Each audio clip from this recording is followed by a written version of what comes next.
नमस्कार। मेरे चैनल पर मैं आप सभी का स्वागत करती हूँ। आज मैं आपको महाशिवरात्रि की कथा सुनाने वाली हूँ। एक बार पार्वती जी ने भगवान शिव शंकर से पूछा, ऐसा कौन सा श्रेष्ठ तथा सरल व्रत पूजन है जिससे मृत्यु लोक के प्राणी आपकी कृपा सहज ही प्राप्त कर लेते हैं। उत्तर में शिवजी ने पार्वती को शिवरात्रि के व्रत का विधान बताकर यह कथा सुनाई। चित्रभानु नामक एक शिकारी था। पशुओं की हत्या करके वह अपने कुटुंब को पालता था। वह एक साहूकार का ऋणी था, लेकिन उसका ऋण समय पर न चुका सका। क्रोधित साहूकार ने शिकारी को शिवमठ में बंदी बना लिया। संयोग से उस दिन शिवरात्रि थी। शिकारी ध्यानमग्न होकर शिव संबंधी धार्मिक बातें सुनता रहा। चतुर्दशी को उसने शिवरात्रि व्रत की कथा भी सुनी। संध्या होते ही साहूकार ने उसे अपने पास बुलाया और ऋण चुकाने के विषय में बात की। शिकारी अगले दिन सारा ऋण लौटा देने का वचन देकर बंधन से छूट गया। अपनी दिनचर्या की भांति वह जंगल में शिकार के लिए निकला, लेकिन दिन भर बंदी गृह में रहने के कारण भूख प्यास से व्याकुल था। शिकार करने के लिए वह एक तालाब के किनारे बेल वृक्ष पर पड़ाव बनाने लगा। बेल वृक्ष के नीचे शिवलिंग था जो बिल्व पत्रों से ढका हुआ था। शिकारी को उसका पता न चला। पड़ाव बनाते समय उसने जो टहनियाँ तोड़ी वे संयोग से शिवलिंग पर गिरी। इस प्रकार दिन भर भूखे प्यासे शिकारी का व्रत भी हो गया और शिवलिंग पर बेलपत्र भी चढ़ गए। एक पहर रात्रि बीत जाने पर एक गर्भिणी मृगी तालाब पर पानी पीने पहुंची।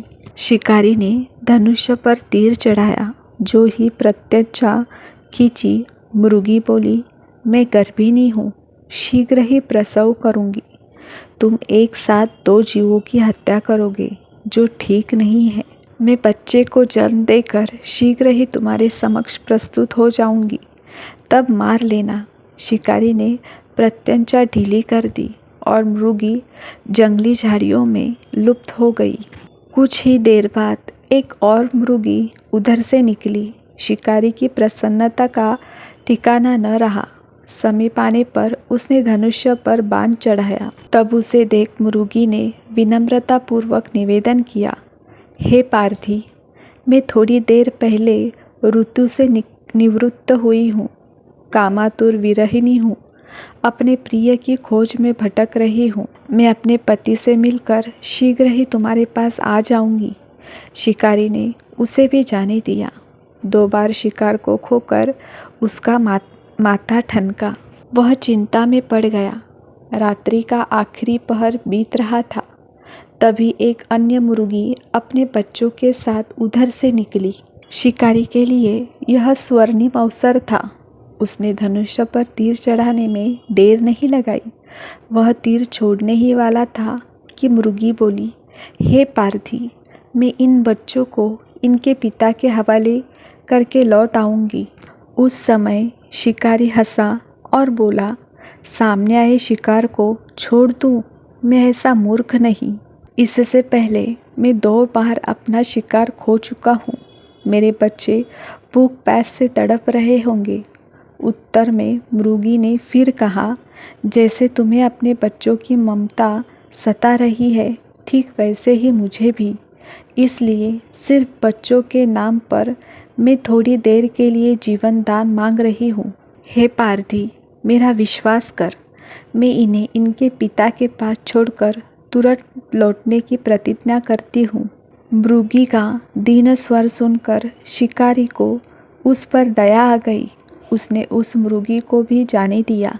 शिकार के अभाव में बेल वृक्ष पर बैठा शिकारी बेलपत्र तोड़ तोड़कर नीचे फेंकता जा रहा था।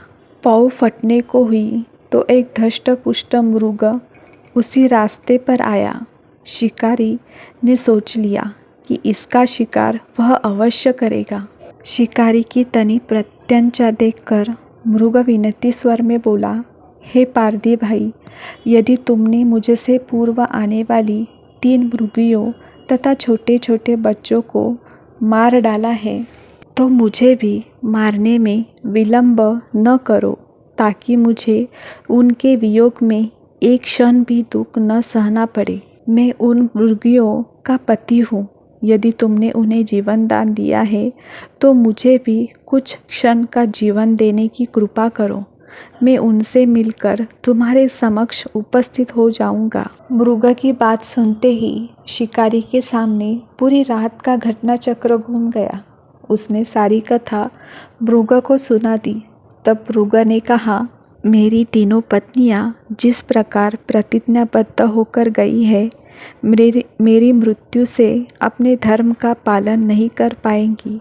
अतः जैसे तुमने उन्हें विश्वास पात्र मानकर छोड़ा है, वैसे ही मुझे भी जाने दो। मैं उन सबके साथ तुम्हारे सामने शीघ्र ही उपस्थित होता हूँ। उपवास, रात्रि जागरण तथा शिवलिंग पर बेलपत्र चढ़ने से शिकारी का हिंसक हृदय निर्मल हो गया था। उसमें भगवत शक्ति का वास हो गया था। धनुष तथा बाण उसके हाथ से सहज ही छूट गया। भगवान शिव की अनुकंपा से उसका हिंसक हृदय कारुणिक भावों से भर गया था। वह अपने अतीत के कर्मों को याद करके पश्चाताप की ज्वाला में जलने लगा। थोड़ी ही देर बाद वह मृग सहपरिवार शिकारी के समक्ष उपस्थित हो गया, ताकि वह उनका शिकार कर सके। किंतु जंगली पशुओं की ऐसी सत्यता, सात्विकता एवं सामूहिक प्रेम भावना देखकर शिकारी को बड़ी ग्लानि हुई। उनके नेत्रों से आंसुओं की झड़ी लग गई। उस मृग परिवार को न मारकर शिकारी ने अपने कठोर हृदय को जीव हिंसा से हटा सदा के लिए कोमल एवं दयालु बना लिया। देवलोक से समस्त देव समाज की इस घटना को देख रहे थे। घटना की परिणति होते ही देवी देवताओं ने पुष्प वर्षा की। तब शिकारी तथा मृग परिवार मोक्ष को प्राप्त हुए। आपको यह जानकारी अच्छी लगी तो मेरी वीडियो को लाइक कीजिए, और अगर आपको ऐसे ही कथा और जानकारियाँ जाननी है तो मेरे चैनल को सब्सक्राइब करें और बेल आइकॉन के नोटिफिकेशन को ऑल पर सेट करें। मेरा वीडियो देखने के लिए धन्यवाद।